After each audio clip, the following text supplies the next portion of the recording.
Está começando o Grana com Você, o podcast que descomplica o mundo dos investimentos. Um oferecimento do Guia do Investidor.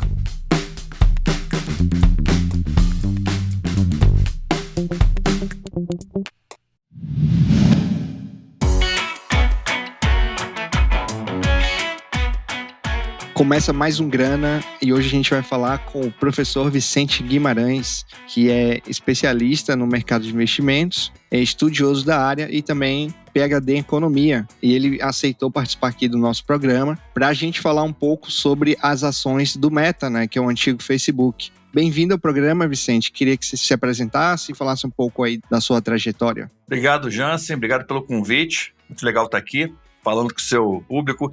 Você já me apresentou um pouquinho aí, né?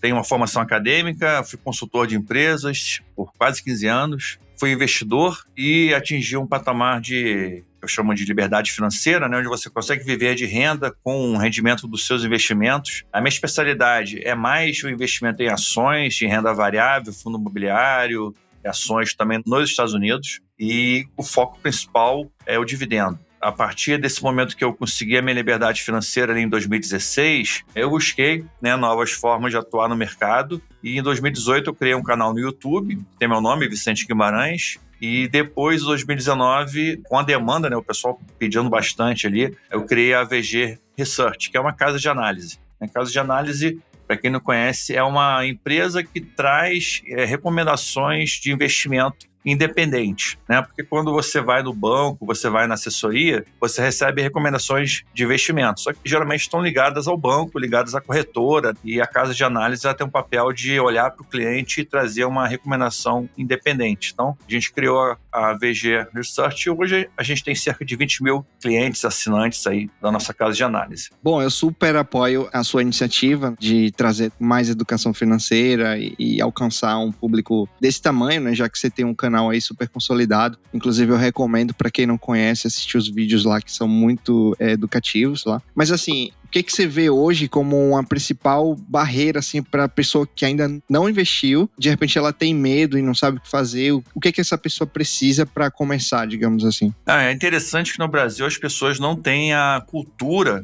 de investir na Bolsa de Valores, E sempre que elas começam a investir, começam seguindo orientações do banco ou geralmente do gerente do banco. E geralmente são as piores recomendações possíveis. A pessoa vai para a renda fixa, vai para o título de capitalização, ou então vai lá para aqueles fundos que tem uma taxa de administração absurda. Então, eu acho que o principal caminho é a busca de conhecimento, É ler bastante, entender o que os grandes investidores fizeram, entender a história deles, Como é que eles conseguiram alcançar aquele nível de sucesso no investimento e como você falou, buscar bons canais. Hoje tem muito conteúdo bacana no YouTube e no Instagram sobre investimento e isso pode ajudar as pessoas a quebrar um pouco esse medo, essa barreira que existe no Brasil, porque no Brasil a Bolsa de Valores sempre foi vista como eu falo, um cemitério de malandro, Aquele lugar que você entra para perder dinheiro ou então onde só os espertos conseguem ganhar. Isso é um pouco da cultura que existe, da nossa sociedade. E eu acho que a melhor forma de quebrar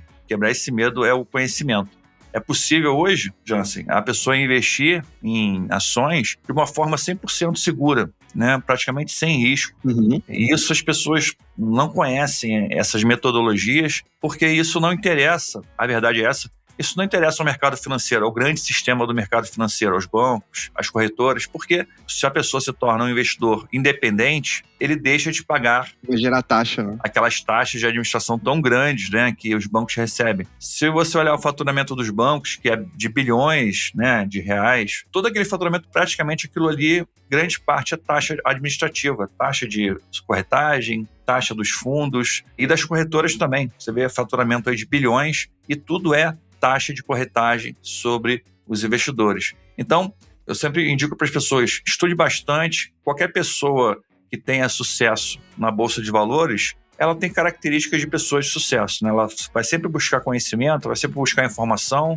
e vai sempre buscar se aprimorar naquilo que ela está fazendo. Perfeito. O importante é que o investidor fique livre desses possíveis conflitos de interesse, que, como você mencionou, acontecem muito em bancos e corretoras, Então é sempre bom ficar de olhos abertos para isso, né? Exatamente.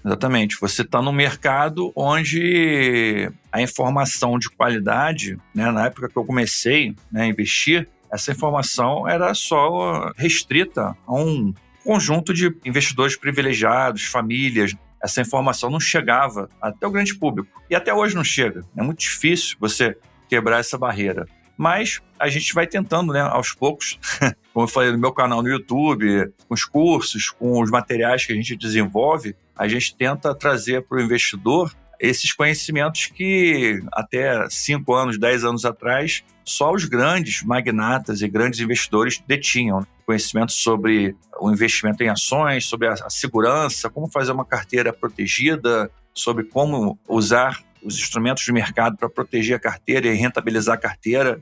Isso tudo são conhecimentos muito restritos, né? E pouca gente tem acesso. Com certeza. Se a gente parar para falar agora de educação financeira, a gente vai render uns 3 episódios seguidos. Com certeza. Então vamos ao que interessa, vamos começar a falar do assunto aqui do podcast hoje, que é falar das ações da Meta. É do Meta ou da Meta? Como é que é? Eu acho que é boa pergunta.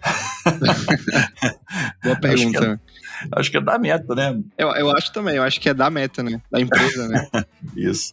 Mas vamos lá. Antes de começar a falar da Meta em específico, eu queria que você comentasse um pouco sobre o cenário econômico atual que a gente está vivendo no mundo, né? Principalmente nos Estados Unidos, já que isso respinga no resto do mundo inteiro, também no Brasil. Mas em relação à alta de juros, em relação à inflação, queria que você comentasse um pouco isso para a gente poder chegar na parte das ações. Até por conta disso que é um dos elementos que está fazendo o preço, as ações da Meta caírem muito, é esse cenário econômico que está se desdobrando aí nos Estados Unidos e na Europa, principalmente. Então você tem hoje a gente passou por uma pandemia, 2020, 2021, lockdown, e muitos países fizeram aí políticas de incentivo ao consumo, à renda, para manter as economias rodando. E isso através de políticas de taxa de juros muito baixa ou negativa, entrega efetiva de dinheiro das pessoas, né? Pagamento de mesadas ou de cheques, né? Pagamento efetivo de grana na mão da pessoa. E isso gerou, né, e tem gerado um processo inflacionário. Você vê hoje, nos Estados Unidos, a maior inflação dos últimos 40 anos, chegando na casa dos 8% por ano. E 8% por ano no Brasil não é nada, a gente está acostumado com inflação, mas lá nos Estados Unidos é uma inflação muito alta, é quase uma hiperinflação. E na Europa também, os países com inflação alta, Alemanha, Inglaterra, França. E na Europa você tem uma outra crise também, que é a crise energética. Você tem lá o problema com o fornecimento do gás, por conta da guerra da Ucrânia com a Rússia. E isso vai ter um impacto muito forte na economia europeia, principalmente ali no inverno. Com a chegada do inverno, já se fala até em lockdown industrial, ou seja, de fechamento das indústrias para poder sobrar gás para as famílias se aquecerem no inverno, está nesse nível, né?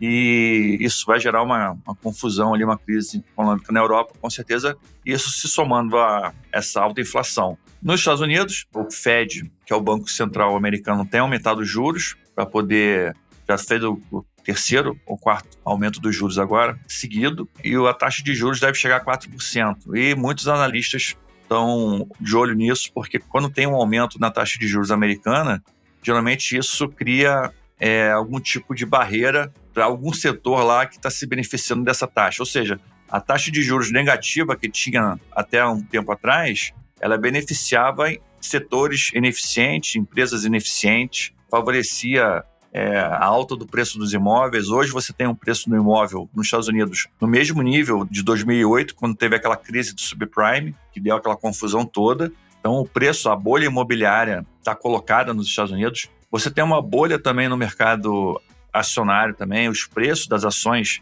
nunca esteve tão caros assim, se você analisar por alguns indicadores. Tem um indicador que a gente gosta de usar, que é o indicador Warren Buffett. Se o pessoal pesquisar no Google, botar indicador, Warren Buffett vai achar o indicador e vai ver que esse indicador nunca teve no patamar tão alto. Ele justamente mede, ele tem essa ideia de medir se a bolsa americana está cara ou não. Então, ela nunca teve tão cara, a bolsa americana, a Nasdaq também nunca teve tão cara em termos desse indicador. Então a gente vê também os preços lá muito exagerados na bolsa. E sempre que, historicamente, sempre que teve um aumento dos juros, ou seja, uma inversão da taxa de juros, a taxa de curto prazo ficar maior do que as taxas de longo prazo, que caracteriza a inversão da taxa de juros, você teve um processo de crise americana em algum lugar. Em algum lugar a bolha estoura. Em 2008, o que estourou foi a bolha do mercado imobiliário. Nos anos 2000 foi a bolha da internet. E agora a gente não sabe o que vai estourar, mas você tem aí vários investidores já se posicionando de forma defensiva. Aquele Michael Burry, que todo mundo deve conhecer do filme A Grande Aposta. Sim, excelente filme, muito bom. Excelente filme, né? Então,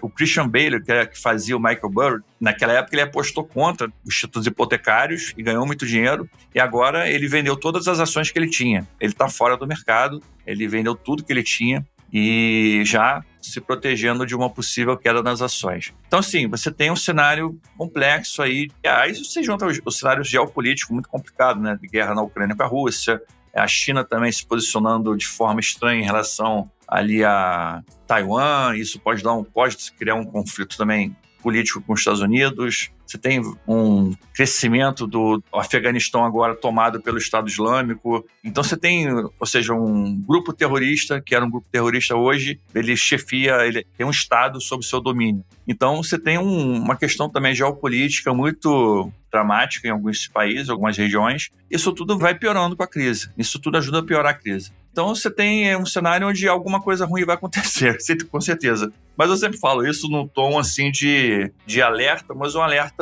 de preste atenção que você pode se beneficiar com isso. Porque toda a crise que teve no passado, eu consegui me beneficiar e consegui, de certa forma, ficar maior depois da crise. Então, na crise, na verdade, é uma grande oportunidade. Tem até uma frase do Warren Buffett que é muito legal. Ele fala, quando está chovendo ouro, você tem que usar um balde e não um dedal.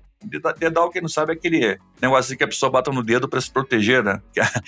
As mulheres usavam antigamente para se proteger da agulha quando estava costurando um vestido. Então, mas vamos botar uma tampinha de garrafa, seria uma analogia melhor. Então, se estiver chovendo ouro numa crise, você tem que estar preparado para poder fazer bons negócios. E o que eu vejo, na verdade, as pessoas com medo saindo da bolsa, indo para a renda fixa, e no momento que justamente eu vejo hoje como uma grande oportunidade de estar posicionado em bolsa, que está barata a bolsa no Brasil, nos Estados Unidos não ainda, mas é um momento estratégico, a pessoa está posicionada e está preparada para se aproveitar de um momento aí de queda nos preços, para comprar ações de excelentes empresas, aí sim, com um preço muito barato. É como dizem os grandes investidores, né, desde Peter Lynch, que investir é 99% psicológico, né? Então é justamente quando cai que a melhor é para comprar, as pessoas estão desesperadas e vendem, fazem totalmente o contrário, por isso que elas perdem dinheiro. Né? Exatamente. Né? As pessoas geralmente vendem, elas compram na alta quando está o movimento de manada, né? As pessoas entram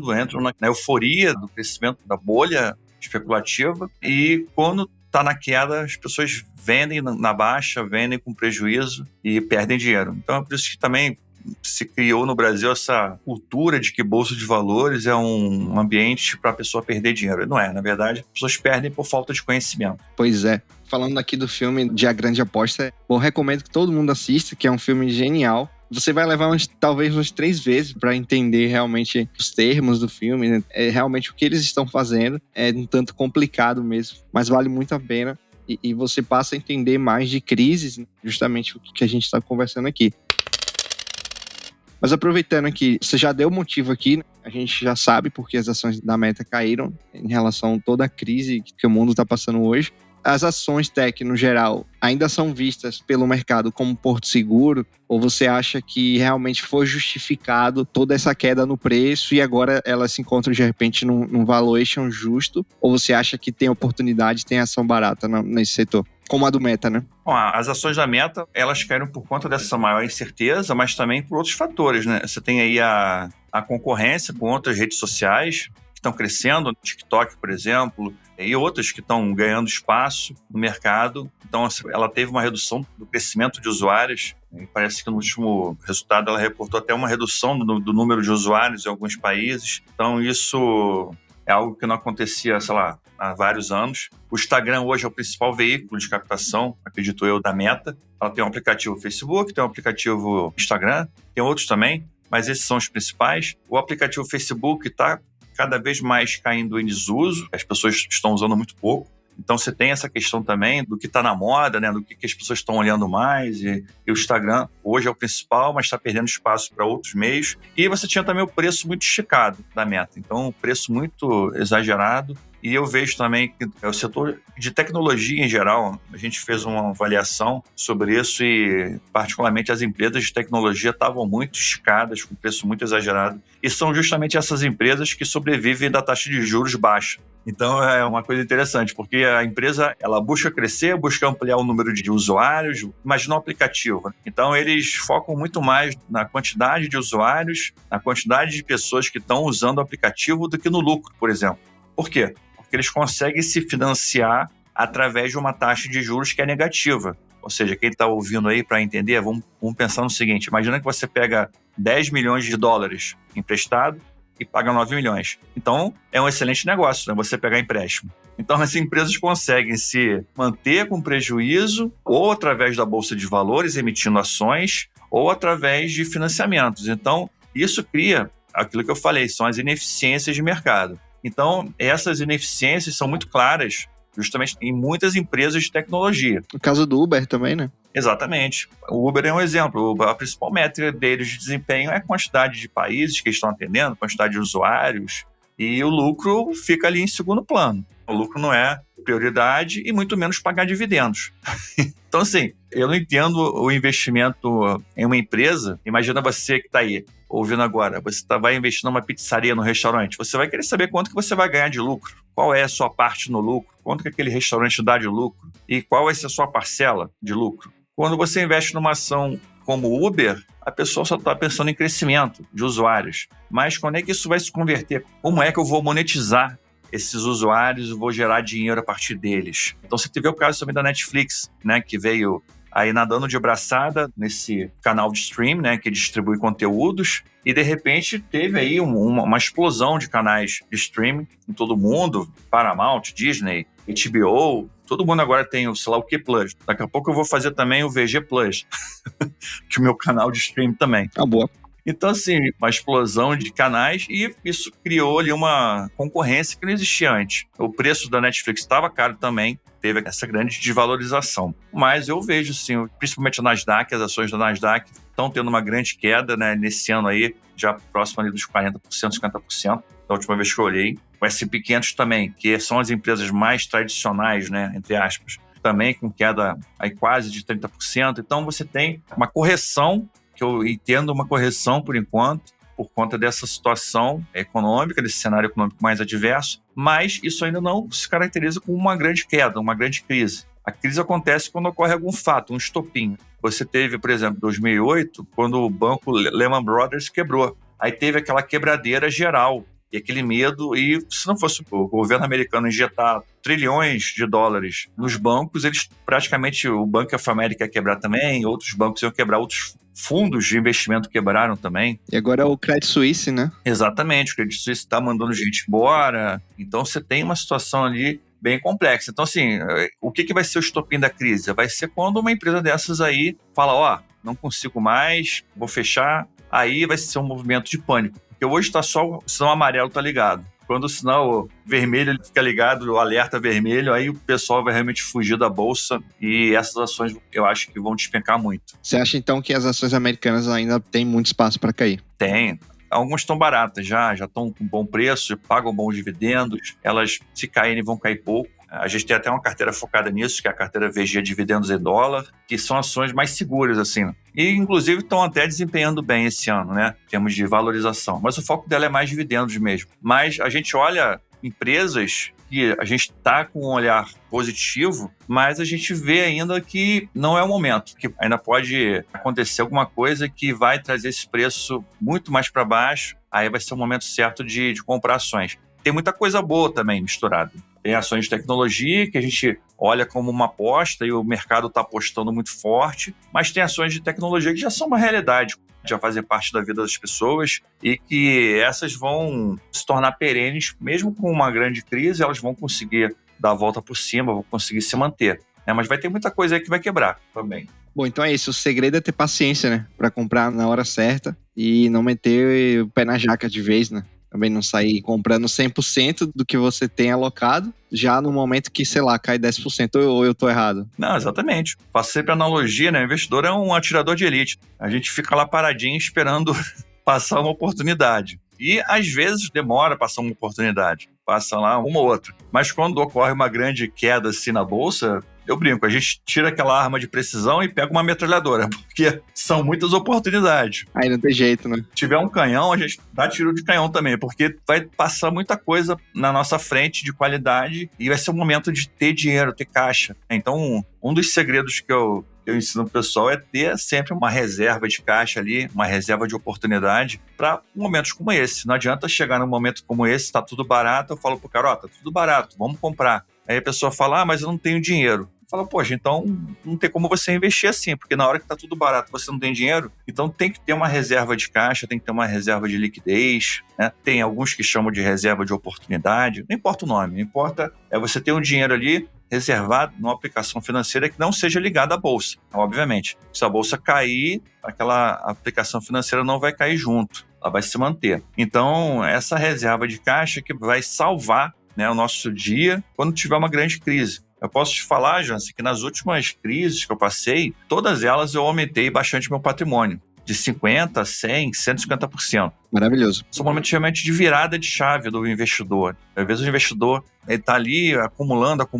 Imagina, chega num momento que está tudo pela metade do preço. Irresistível, né? É irresistível, você vai comprar muito mais quantidade e quando a bolsa recuperar, porque geralmente isso é uma coisa legal também, eu sempre falo, sempre que a bolsa cai, ela sempre recupera também. Essas crises, pega 2008, pega 2020, pega 2016 no Brasil, impeachment da Dilma, pega 2018, greve dos caminhoneiros. Sempre que a bolsa dá uma queda, depois ela rapidamente se recupera. Então isso para o investidor é um sinal, não só de alerta, mas um sinal positivo. Para a pessoa entender o seguinte, olha, tudo bem, tem crise, mas as crises elas são temporárias, são passageiras. E muita gente fala assim, tudo bem, então se a crise é passageira, é só eu não vender, né? Eu deixo de vender, pronto, depois volta ao normal. Mas eu falo, aí você perdeu a oportunidade, porque quando estava na crise, você não fez nada. E o não fazer nada, você deixar de ganhar, é perder também. Você perder a oportunidade de dobrar o seu patrimônio é uma coisa muito séria, entendeu? Então, muito bom. Eu encaro sempre essas crises como um momento de grande oportunidade e não como um momento de medo. Um momento de realmente você fazer bons negócios e ficar feliz por estar fazendo bons negócios. Mas é isso, né? Bolsa caiu 50%, tem que pisar no acelerador. Mas claro, não adianta sair comprando qualquer coisa. De repente, uma empresa que já era ruim ficou pior e o lucro dela piorou e a pessoa olha só para a ação e fala, não, agora eu vou comprar. Ainda tem essa questão da seleção, né? Do stock picker, né? Que eles chamam. Exatamente. Muito bem colocado. Porque é que eu falo, tem ações que estão caras, por exemplo, em 2020, a bolsa caiu 40%. Algumas ações caíram 70%, 60%. Algumas ações estavam caras e continuaram caras. Então, ela, mesmo com a queda, agora eu vou comprar a ação tal. Não, ela continua, ela estava cara, agora ela está menos cara, mas ela continua cara. Não está barata ainda. Então, assim, tem essa questão também, de saber o que vai comprar, na hora de comprar. E nessa hora eu falo, nessa hora é muito importante ter a ajuda de uma casa de análise, a ajuda de um especialista, como a VG Research faz esse trabalho de entregar para o investidor uma lista de ações que estão baratas, né, que estão com preço interessante. Eu acho que esse é o principal trabalho do investidor. Descobrir qual empresa que tem qualidade, qual empresa que é boa, né, e tem ações de qualidade, e qual empresa que está barata. Esse é um grande trabalho. E a gente faz isso pelo investidor. Então, isso facilita muito. E justamente na hora que você está lá com ações muito, muito baratas, tem ações que ficam mais baratas ainda. É incrível como é que você pensa assim, antes da crise essa ação já estava barata, né? Agora ela ficou mais barata ainda. Como pode? Exatamente. Então, vou dar um exemplo numérico, assim, pessoal. Porto Belo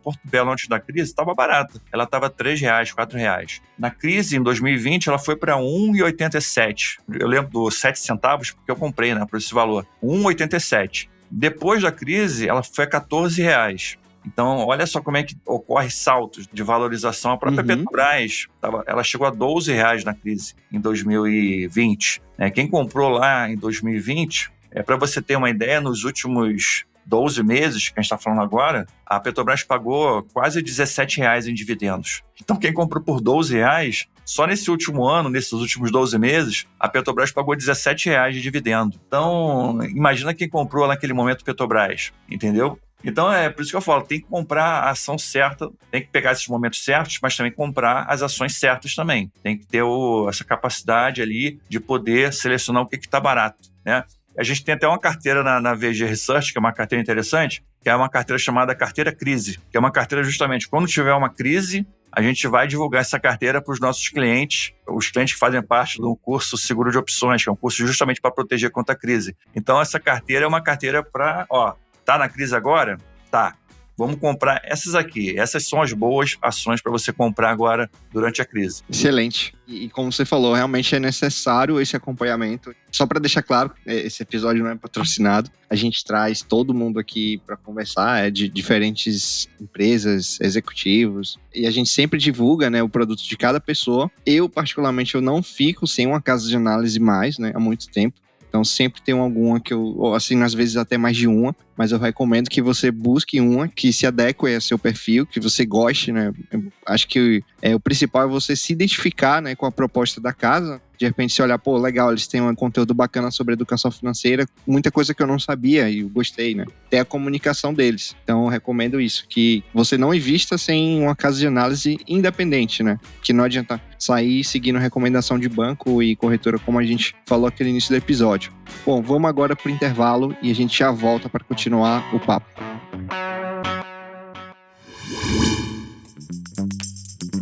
Que tal conversar sobre investimentos e tirar todas as suas dúvidas? Faça parte do grupo do Guia do Investidor do Telegram. Acesse guiadoinvestidor.com.br/Telegram ou clique no link que está na descrição.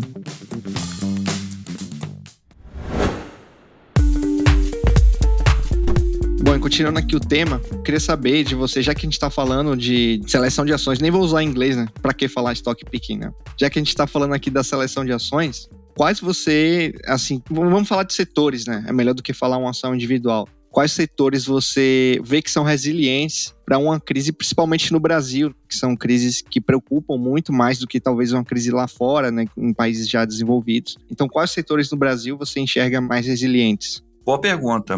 A gente tem no Brasil um histórico de bons resultados em empresas que eu considero muito resilientes, muito sólidas, principalmente bancos e elétricas, né, que são empresas que, numa crise, imagina que ocorra uma crise nos Estados Unidos ou na Europa, isso chega ao Brasil, na Bolsa Brasileira, e a Bolsa sofre uma desvalorização muito grande. A questão quando eu falo de resiliência, não é que a ação não vai desvalorizar, porque quando tem uma crise, tudo desvaloriza. O que eu falo de resiliência é da empresa conseguir passar pela crise sem sofrer tanto. Ou até, às vezes, passando muito bem pela crise, com resultados bons, né? Resultados crescentes. Os bancos, por exemplo, eles passaram muito bem pela crise de 2020, 2021, sofreram muito pouco, praticamente nada, em termos de impacto no lucro, foi praticamente nulo o impacto. O que aconteceu foi só que eles seguraram um pouco os dividendos, né, para ter um pouco mais de liquidez. Mas, em termos de impacto nos resultados, foi zero. Elétricas também. Você tem um setor regulado, um setor que tem receitas perenes,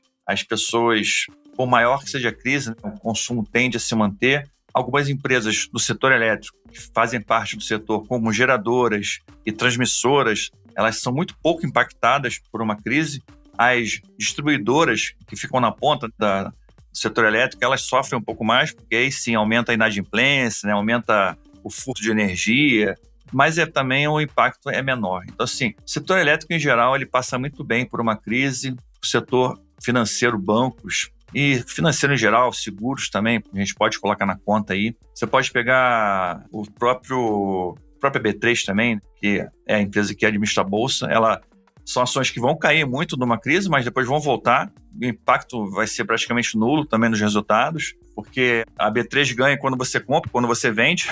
Ela ganha em qualquer tipo de negociação, ela está ganhando o dinheiro dela. O importante é negociar, né? Exatamente. Está todo mundo vendendo, ela está ganhando também. Está todo mundo comprando, ela está ganhando. As taxas dela estão lá, né? Estão colocadas. Então, elétricas, bancos, seguros, saneamento básico. Eu sempre falo, saneamento básico no Brasil é o setor que eu vejo mais barato de todos, porque em qualquer outro país do mundo, o saneamento básico é muito bem precificado, porque imagina, um setor que vende água e faz serviço de coleta de esgoto, né? É uma coisa necessária, básica, primordial. E só no Brasil você acha empresas de saneamento com o preço que tem aqui. Então, são empresas também baratas e não sofrem nada durante a crise. Pode ter a crise que for, elas vão continuar vendendo água, vão continuar vendendo serviço de esgoto, que elas faturam na ida e ganham na volta. Então elas ganham de qualquer forma. Agora, tem aqueles setores que também você pode pensar assim, se ocorrer uma crise na Bolsa, talvez não sejam tão impactadas. Por quê? São setores que dependem de preços internacionais. Vamos pegar uma Vale, por exemplo. Ela depende do preço do minério de ferro. Então, o preço do minério de ferro depende muito mais da China, por exemplo, e da demanda de aço internacional, do preço internacional do aço, do que do Brasil. Então, é uma conjuntura econômica negativa no Brasil ou um cenário ruim no Brasil, não vai impactar a Vale. Se tivermos aí uma precificação alta do minério de ferro, a Vale vai estar nadando de braçada, como teve aí nos últimos anos. Mesma coisa a Petrobras, o que importa é o preço do petróleo. E você tem hoje uma conjuntura aí internacional, como a gente falou, né, traçando um cenário, a gente não vê aí um cenário de preço do petróleo caindo muito abaixo dos $100, porque você tem, né, a Rússia é uma grande produtora de petróleo, a Ucrânia também, você tem ali aquela região ali toda também envolvida em crise, você tem uma crise energética enorme na Europa, então isso vai aumentar a demanda também por fontes de energia, e o petróleo está junto também. O preço do gás nunca teve tão caro, né? O preço do metro cúbico do gás no mundo nunca teve tão caro, e isso vai também elevar a demanda pelo petróleo. E a Petrobras, ela pode estar aí surfando essa onda. Então, não é uma empresa que a gente caracteriza como não cíclica, né? A Petrobras é uma empresa cíclica, a Vale também é cíclica. Você tem ciclos de alta e baixa, mas esses ciclos são muito mais determinados pelo mercado internacional do que pelo mercado nacional, entendeu? Então, na hora da crise, se a crise tiver uma crise no Brasil, uma queda na Bolsa, é o momento da pessoa olhar, né, e entender se, a Petrobras está desvalorizando 60% aqui. Já aconteceu várias vezes. Você olhar e entender que nada aconteceu com a empresa. O preço do petróleo continua alto, ela vai continuar entregando resultados. E a pessoa ter essa visão, olhar, entender a conjuntura internacional, entender que a empresa vai passar pela crise sem maiores transtornos. Então, numa crise é importante também ter esse olhar, né? Entender quais empresas que estão ali, que podem sair da crise mais fortalecidas, que podem sair da crise maiores, que podem sair da crise com resultados mais resilientes. Vou dar um exemplo interessante. Durante a pandemia, estava muito claro que as pessoas iam ficar em casa e iam fazer muitas compras online. Aí você percebeu o que aconteceu com as ações da Magalu, né, Magazine Luiza, valorizaram muito. As lojas americanas tinham a B2W, tinham ações separadas na bolsa, também valorizaram muito. Agora as duas se juntaram, não tem mais a B2W não tem mais ações separadas na bolsa. Agora faz tudo parte de uma coisa só, mas foram ações que valorizaram muito, as ações ligadas ao e-commerce no Brasil, né, durante a pandemia. Então é uma questão de cada crise é diferente da outra. Então você olhar e ver o que está acontecendo e entender que aquilo ali não vai ser tão grave assim para aquelas empresas e, ao mesmo tempo, olhar e entender que algumas empresas vão sofrer um pouco mais. Bem colocado que você falou, e se eu puder complementar, é claro, queria acrescentar que isso, empresas boas, elas sempre, independente até mesmo do setor, né, mas se ela gera caixa e tudo, geralmente ela passa bem por crises, assim, né, a não ser que ela seja diretamente influenciada, como você falou, assim, por alguma coisa ligada ao que envolveu realmente a crise, né. Mas, assim, existe algum tipo de ação que seja, tipo, blindada, assim, ações de dividendos, no caso, você acha que elas são uma classe especial, uma classe à parte que é mais resistente a isso? Bem interessante a pergunta, porque eu sempre falo que ações que pagam bons dividendos, elas têm um colchão de amortecimento, né? Elas têm um paraquedas. Elas têm um limite que elas caem e a partir daquele limite ali, o que acontece? Começa a entrar muita compra, né? Porque as pessoas olham para aquela ação e falam assim, poxa, peraí, tá muito barato isso aqui, né? Vou comprar porque estava pagando 8%, agora está pagando 15% de dividendo. Então vou comprar essa ação que vai pagar. Como a empresa é uma boa pagadora de dividendos, né, tem um histórico, uma política, a pessoa sabe que aquela empresa vai pagar dividendos. Então é muito difícil uma empresa pagadora de dividendos cair muito, ter uma queda muito grande no preço. No caso, vamos usar o exemplo da Magazine Luiza. A Magazine Luiza estava R$25. Ela não paga dividendos, né? É uma empresa focada mais no crescimento, em expansão. E o preço dela começou a cair porque ela teve um resultado ruim. E agora, lógico, veio um segundo resultado também não tão bom, mas não foi tão ruim como o primeiro. E o pessoal já falou assim, acabou a Magazine Luiza. Então já como se a empresa tivesse de uma boa empresa, uma líder de mercado, uma empresa que é referência nacional de e-commerce, a empresa tivesse virado uma porcaria completa. E o preço dela começou a desabar, caiu para 15, caiu para 10, caiu para 5, e não havia ninguém que segurasse o preço. Por quê? Porque é a empresa que não paga dividendos. Quem que vai comprar?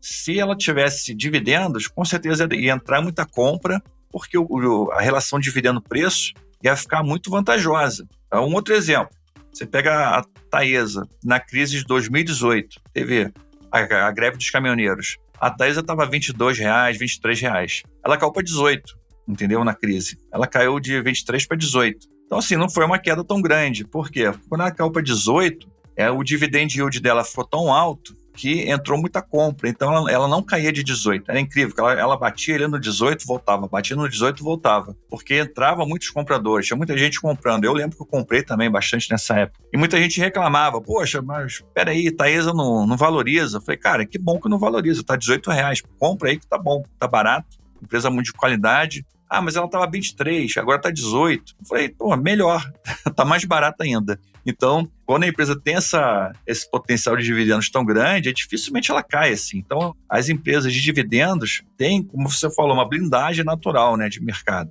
E outra coisa que eu sempre falo que é importante também, elas têm uma carteira de dividendos, a chance de você errar é muito menor. Você pode, de repente, fazer uma aposta numa empresa, uma small cap, que você acha que está barata, e, de repente, aquela small cap realmente tem qualidade, realmente está barata, realmente, mas ela pode ficar 5, 10 anos barata, entendeu? Sem te pagar dividendos, sem valorizar, ou seja, sem remunerar o seu capital. E uma empresa de dividendos, não, ela sempre vai remunerar o seu capital, ela sempre vai entregar o resultado para você, então a chance de erro é muito menor. Então, o grande sucesso, o grande diferencial que eu vejo numa carteira de dividendos é esse, a chance, o potencial de erro, né? A quantidade de vezes que você erra investindo é muito menor. E isso potencializa muito a sua carteira, além do reinvestimento do próprio dividendo. O dividendo ele se torna uma nova fonte de receita, né? Vamos dizer assim, entre aspas, receitas para a sua carteira.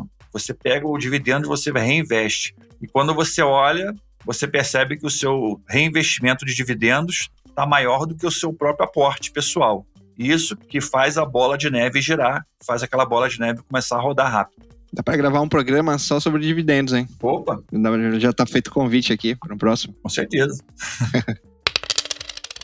Bom, e se tratando de oportunidades, como a gente mencionou, que a bolsa, as crises fazem os mercados ficarem baratos, hoje o que você enxerga de oportunidade de setores que estão com oportunidades, até citando uma ou outra ação, dentro de ações americanas e ações brasileiras, por exemplo? Bom, interessante. Nos Estados Unidos, muitas ações começando a ficar com preço interessante. Eu citaria, por exemplo, o Google, é uma empresa consolidada que deve continuar tendo bons resultados. Ela tem uma barreira de entrada enorme, né? Porque é o nome dela, a marca. A pessoa entra no computador, pensa logo em acessar o Google para fazer uma pesquisa. Então, é uma empresa que teve aí uma correção de preço interessante, mas é aquela coisa, o pessoal fica de olho que o preço ainda pode ficar mais interessante ainda. E a Apple também teve uma correção de preço interessante também, mas pode ficar ainda melhor.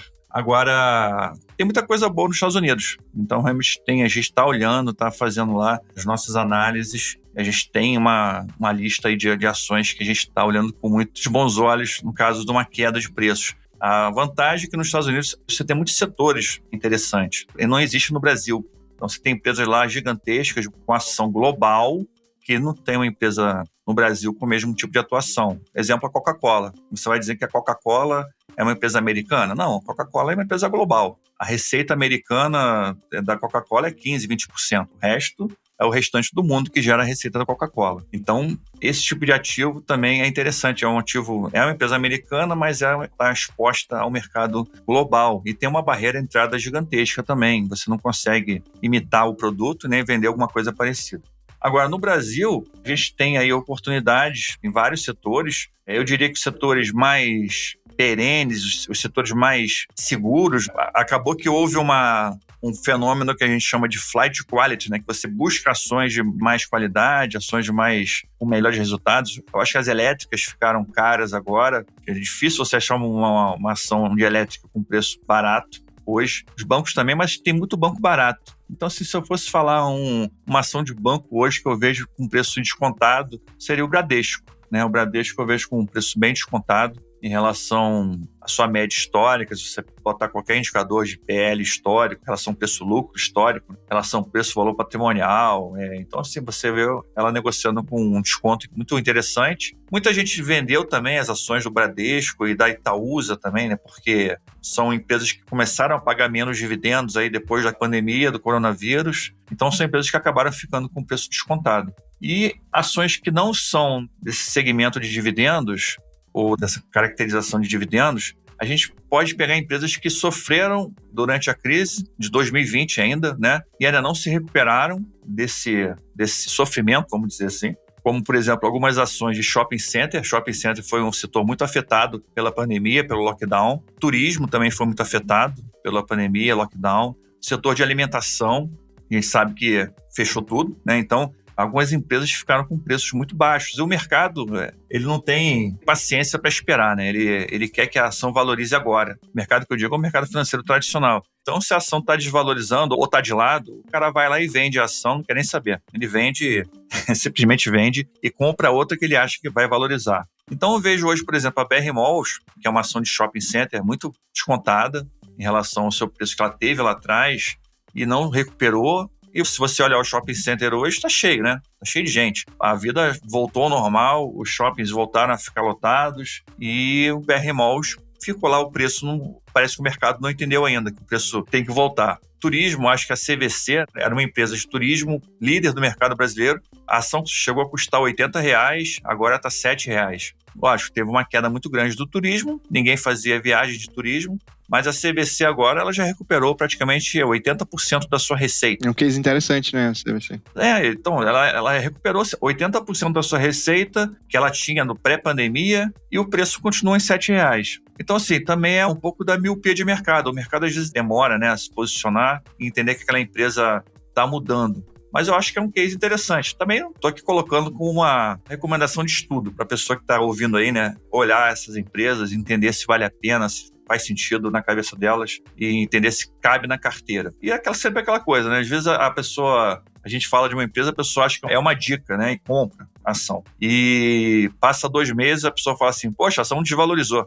Então, o que eu falo é o seguinte, compra a CVC, mas espera 10 anos. Daqui a 10 anos você olha a ação, olha a empresa e vê o que está acontecendo. Porque com certeza daqui a 10 anos ela vai estar em outro patamar, ela já vai ter voltado, as suas atividades vão ter voltado ao normal, ela vai ter se digitalizado, ela vai ter se transformado. Então, tudo isso que as pessoas colocam como ponto negativo, é interessante isso também, Janci, porque quando a ação está caindo, só vem notícia negativa. Por exemplo, a Magalu caiu. Aí então, não, tem a concorrência com o Shopee, a concorrência com a Amazon, concorrência com isso. É o viés, né? A concorrência era a mesma. Há 6 meses atrás já tinha a mesma concorrência. Então, o que mudou em 6 meses? E se subir também, a melhor empresa do mundo vai desbancar a NASA. Exatamente. Não, se subir de novo, Magalu, eu sabia que a Magalu era uma empresa espetacular, não era nem para estar no Brasil, vai comprar a Amazon. Então, a pessoa já começa... Ao contrário. É aquela coisa, na euforia só vem notícia positiva. Na hora do mercado estar com medo de uma ação ou medo de uma empresa, só vem notícia negativa. E é o que eu falo, o grande investidor é aquele que compra quando as pessoas têm medo. Se você comprar uma ação, uma empresa, ou investir numa bolsa que está dando tudo certo, pode ter certeza que quando você comprar, quando está dando tudo certo, vai estar caro. O momento certo de comprar é quando está tudo errado, quando as pessoas têm medo de comprar, quando as pessoas estão pulando fora do barco. Esse é o momento de você comprar. Basicamente, o resumo é, se todas as perspectivas de crescimento já estiverem no preço, você não vai ganhar nada, né? Exatamente. Mas está tudo dentro do preço. Foi exatamente o que aconteceu com a Magalu a R$25. O pessoal pegou aquela taxa de crescimento absurda que teve durante a pandemia e colocou aquela taxa de crescimento para a eternidade, para a perpetuidade. E óbvio que ela não vai crescer para sempre, tá? Aquela taxa tão rápida. E quando não veio aquela taxa de crescimento, o mercado ficou, entre aspas, né? Ficou chateadinho com a empresa e começou a vender. Mas era óbvio que isso acontecia, né? Inclusive, a gente fez um relatório gratuito da Magalu. Nessa época que ela estava acima de R$20, a gente divulgou esse relatório gratuito e nesse relatório a gente estava recomendando vender. A gente falou, recomendação de venda, porque a gente viu que estava muito caro, um preço muito exagerado e que podia ter uma grande correção no preço. E a gente até falou sobre isso, sobre o momento da pandemia, que isso gerou um fluxo muito grande, que isso não ia continuar no médio e longo prazo, mas pessoas muitas vezes não enxergam com esse mesmo olhar, né? Que eles têm um olhar muito conservador, muito prudente em relação ao investidor. Bom, e é isso. Esse foi mais um episódio do Grana. Queria agradecer a participação do professor Vicente Guimarães. E como de costume, a gente sempre pede para o convidado deixar as dicas dele aqui no final para os ouvintes. Eu vou pedir para o Vicente deixar também os links das redes sociais dele aí para quem está nos ouvindo. Mas queria agradecer realmente a sua participação, a sua vinda aqui no programa, que foi realmente significativa para a gente e foi uma aula, né? Para mim foi uma aula. É isso aí. Obrigado, Vicente. Ô, Jansen, eu que agradeço aí o convite. Muito feliz de estar aqui. Fala para o seu público aí. Espero que o pessoal tenha gostado também. Então, minhas redes sociais, meu nome é Vicente Guimarães. Você pode procurar no YouTube, vai achar Vicente Guimarães. Também lá no Instagram, é professor Vicente Guimarães, tudo juntinho. Cuidado para não começar a seguir os fakes que tem lá. Tem muito fake, né, no Instagram. É complicado. Tem que ter cuidado, é tudo juntinho. Professor Vicente Guimarães, olha lá o número de seguidores, tem mais número de publicações que não tem erro. Então, são minhas principais páginas. Meu site, né, que é o www.vgresearch.com.br. Mas se botar vicenteguimarães.com.br também cai lá também no site. A pessoa conhecer um pouco mais do nosso trabalho, da nossa empresa. A gente tem os planos de assinatura, né, de carteiras recomendadas, e tem também os cursos online, né, que é para a pessoa se tornar um investidor melhor, se tornar um investidor mais capacitado. E a minha dica é essa, né? Afinal, seria essa. Busque conhecimento. Como você falou, né, uma casa de análise, ela traz, na verdade, o conhecimento condensado. Nada mais é do que um conhecimento para você usar e aplicar. Mas o investidor tem sempre que ser um curioso, ele tem sempre que estar estudando, analisando, lendo muito livro, principalmente porque não adianta você ter as melhores recomendações, a melhor casa de análise do mundo, o melhor analista do mundo. Se a sua cabeça não estiver ligada, se a sua cabeça não estiver preparada para ser um investidor de verdade, você não consegue. Porque a Bolsa de Valores, ela não cresce a vida toda, né? Ela cresce, cai, tem momentos de crise, tem momentos que a Bolsa vai ficar 5 anos crescendo igual uma louca, tem momentos que ela vai ficar 10 anos caindo, tem momentos que ela vai ficar 5 anos de lado. Então, a pessoa entender que a Bolsa de Valores, você não ganha somente na valorização das ações. Você ganha também comprando ações baratas, você ganha também acumulando dividendos. E o jogo da Bolsa de Valores é esse. O jogo da Bolsa de Valores não é valorização. O jogo da Bolsa de Valores é acumulação. É diferente. O seu jogo, a sua meta é acumular ações, acumular empresas que pagam bons dividendos e acumular dividendos também. Quando a pessoa muda o mindset com essa visão de buscar a acumulação de ações que pagam bons dividendos e focar na renda passiva em vez de focar na valorização, a valorização é um indicador que não serve para nada no final das contas, né? O que vale mesmo é para a sua liberdade financeira, para viver de renda, quanto você tem de dividendos. Então, isso é um processo de transformação e a pessoa precisa estudar, ela precisa ter paciência, precisa ter disciplina. Então, todas aquelas características de uma pessoa de sucesso, de um empresário de sucesso, de um médico de sucesso, são as características de um investidor de sucesso. Então, a pessoa tem que se aprimorar, ela tem que mudar a cabeça dela, ela tem que estudar muito. Não adianta achar que a Bolsa de Valores vai fazer a pessoa ficar rica do nada, né? Não é assim que funciona. Então, a pessoa tem que correr atrás, tem que se aperfeiçoar, estudar bastante e mudar a cabeça, transformar a cabeça, porque senão, na primeira crise que tiver, o cara vende tudo e sai falando, chorando que a Bolsa de Valores não serve para ele, que a Bolsa de Valores é uma furada, entendeu? Então, a cabeça é um mindset, é 90% do jogo. É por isso que vale a pena ouvir o episódio até o final, para ouvir essas dicas de ouro. Bom, é isso aí, muito obrigado pela participação e até a próxima. Obrigado, Jansen, um forte abraço, pessoal.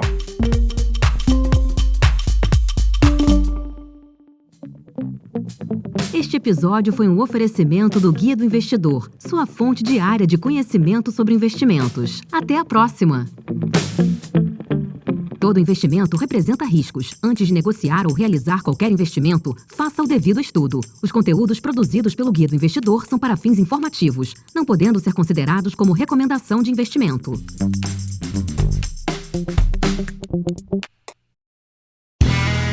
Este podcast foi editado por Play Áudios.